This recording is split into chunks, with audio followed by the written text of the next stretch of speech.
Welcome to my workshop.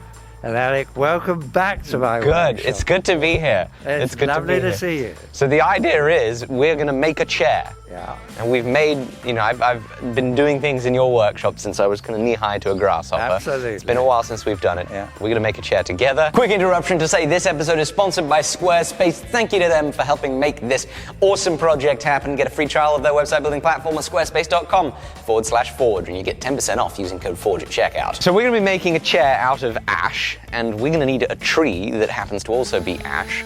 So what we did a few weeks ago is we went and cut down a tree, and I got to fell my very first tree, which was incredibly exciting. So we pulled the tree out of the forest, we got it onto a concrete pad, and we started splitting it up into quarters, and that's going to be the building blocks of the chair that we make. But now that we're back at the house, we're going to go through, see some of the chairs and works that you've built, and we're going to pick the one that we are going to be making in this project. This is one of my favorite. I made about 10 or a dozen of these, and it's based on a Hans Wegner design.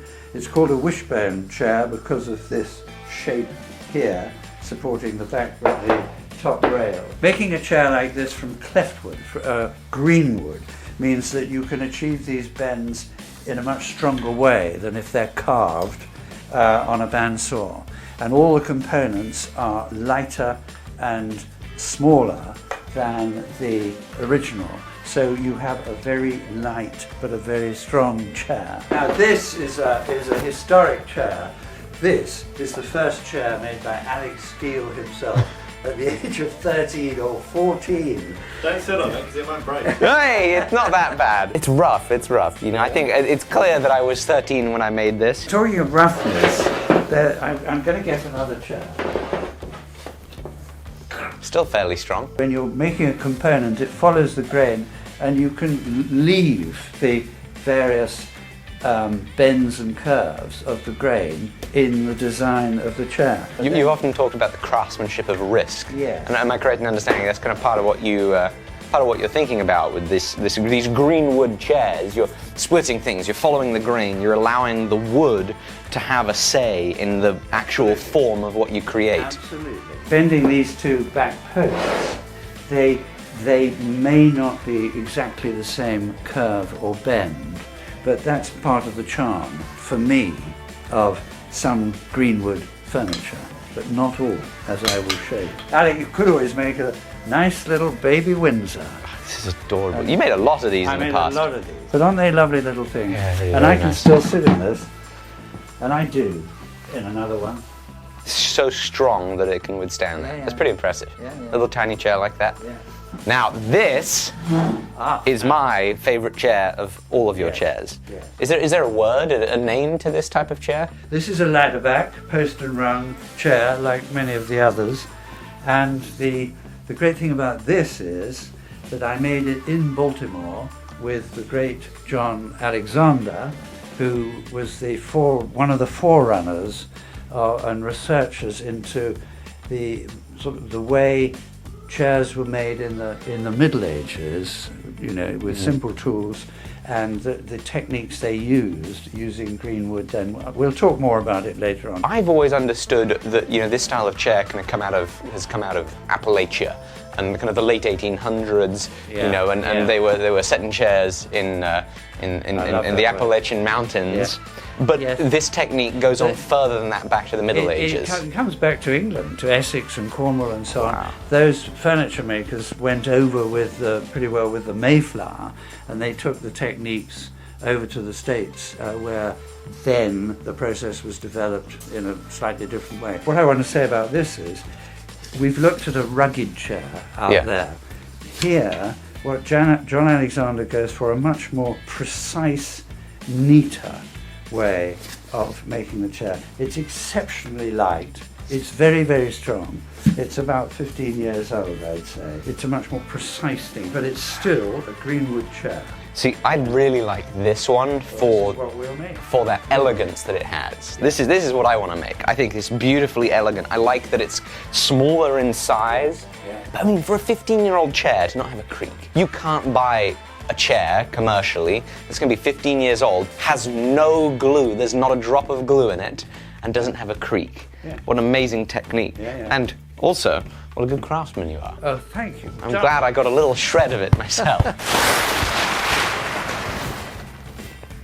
First of all, let's run through the terminology on these. We have 8 of these components. These are rungs, is that correct? Or rails, yes. Rungs or rails. We'll call them rungs. Okay. We've got our front legs. Yep. We have our rear legs. Back leg. Back legs, and these are carved down and steam bent. Yep. And then up here, you'll call these... Slats.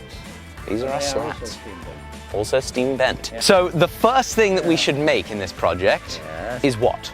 Right, the first thing you want to do is to make the rails. Here they are, 5/8 in diameter, as is the round mortise into which they go. You want to make 8 of these rails and then 4 seat rails, which are a slightly different shape, which are that shape. You need that airfoil shape for the front seat rail. I was lazy. Oh my goodness, it's all bent. So the airfoil shape is quite important for the seat rails, okay? We want to get them done today, Alec, so that we can put them over the stove and dry them. Drying the rails is the secret sauce, presumably, to how these things are made without glue. Absolutely. So we'll get to more of that later. For now, then, I think we can just start selecting some wood and cutting. I think you should, Alex. Damn cold standing Yes, out. it is. Let's get moving. Okay, so which bits? So this is right at the bottom of the tree there. That's from where I cut it.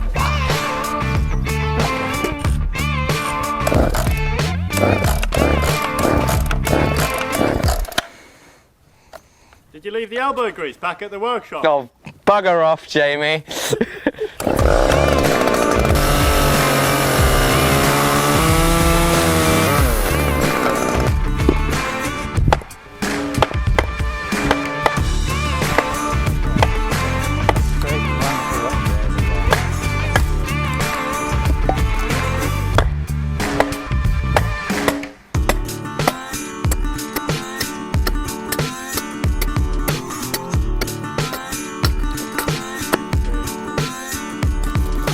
I'd like to point out on this shaving horse, this right here is where I used to have to put my feet because I started using this shaving horse when I was just that small. I couldn't reach down here. All right, let's do it. Oh my goodness, this brings back memories.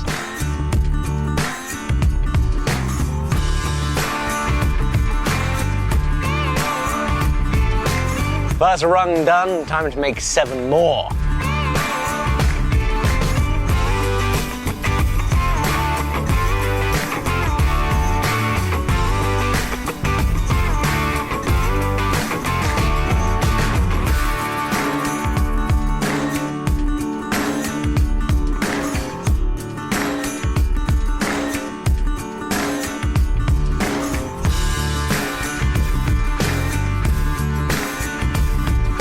So I've got 3 more rails to do. We've got 9 done, we need 12, but you've come and given me a suggestion. Alec, you've done very well. They're beautiful rails.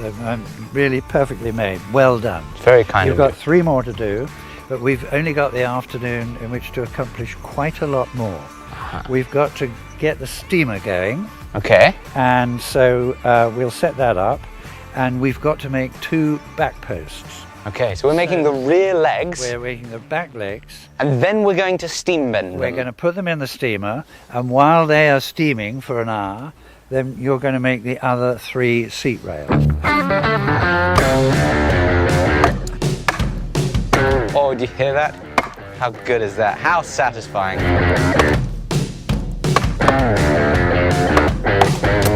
This wood was splitting so easily this morning, but this piece is stubborn as can be. Driving wedge after wedge, it's still not going. The joy and beauty of splitting wood has been lost with this bit.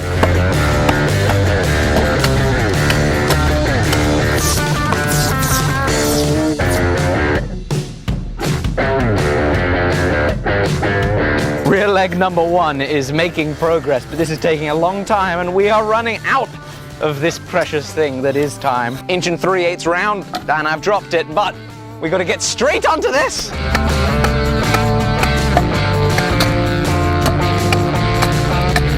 Okay, in this form, we go onto the shaving horse.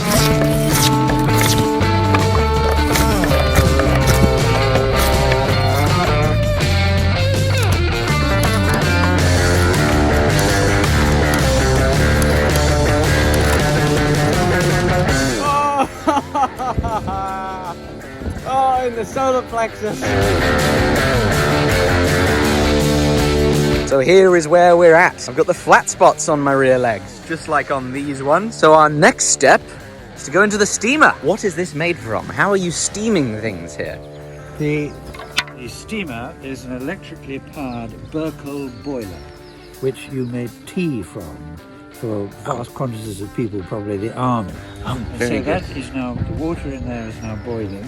Over it is this box, We're going to put them in the plywood box and leave them there for about an hour. and the temperature in there is 100 degrees. We will then bend these posts to shape. It's just like blacksmithing, right? It is. Yeah, a little heat, a little time, and then everything's all malleable. It's about go time. Here is the jig.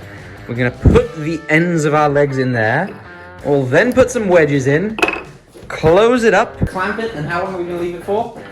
Oh, 36 hours. Whoa, no, not 3 days. A day and a half. Whoa, look at that. Go time.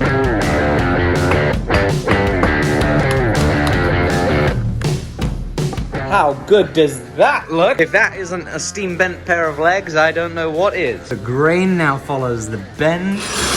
It's not torn out. What a success and what a great day. And I've just finished up the last of the seat rails. Right, so I'm gonna give these components to you so you can put them over the stove. And they will shrink over the next 2 days. They'll lose about ½ a pound in weight, and it'll be nice and dry for us to assemble the chair when we meet again on Wednesday. All part of the fun magic of green woodworking. So, Absolutely. what a fun day it's It was been. good, wasn't it? And been isn't great it beautiful wood? It's lovely. It's Well, straight apart from the grain. legs, those things are not splitting very easily. But that's okay. Thank you guys so much for watching. We'll see you on the next episode. Oh, and Alec, do you have a sponsor? Ah, why, yes, I do. Now, of course, I'm sure you remember a couple of weeks ago I tortured myself 15 hours of bottle opener forging.